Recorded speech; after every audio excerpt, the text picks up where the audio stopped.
G'day, Andrew. Thanks for joining us. How are you doing? Good. Thanks, Ewan. For the next 5 minutes, maybe just have a bit of a chat about what's good happening in business. And I thought no better man to speak to than the person in charge of McDonald's.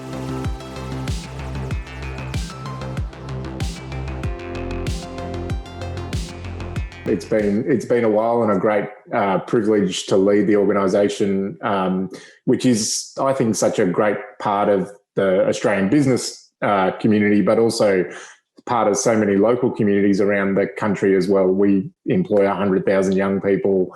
As I said, many of them, it's their first job, and that's a big privilege, but also a big responsibility to do a great job in that role. And you're right, look, not many businesses in Australia have got a nickname, have they? Macca's. So, a big part of the Aussie vernacular.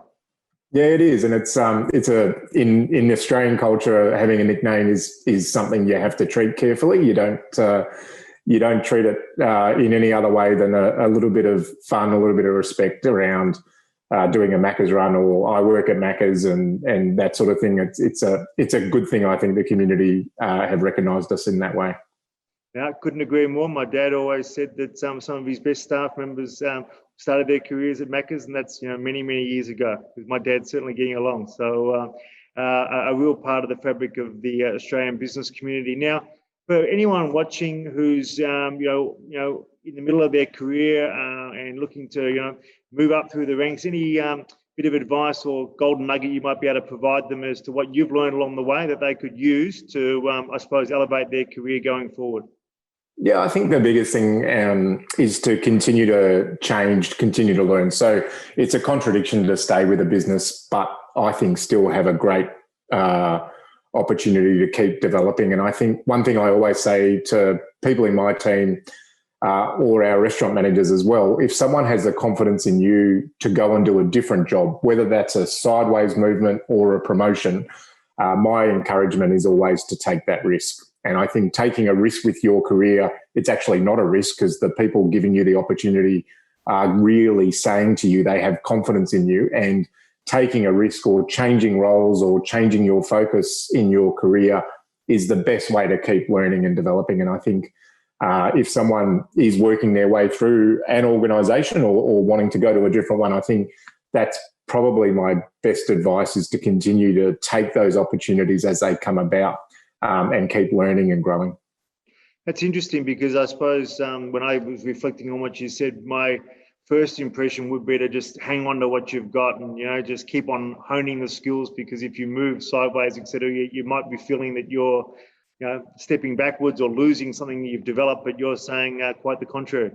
Yeah, I think, and it is a risk, and I think that's the person's individual thought pattern when they go through that decision-making process. But what we encourage, and we've got a lot of people that come into our business either as an accountant or a lawyer or a marketing specialist, and we really encourage them to look around the rest of the McDonald's business and think about how they can take not just the functional expertise that they have, but the leadership skills, the learning, the adaptability, and take that to another part of the business.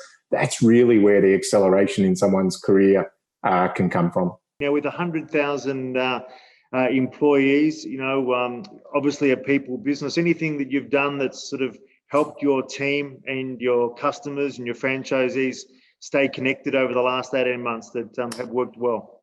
I think the most obvious thing is we just tried to be better at communicating. And so more communication, more regular communication, especially with our franchisees as well.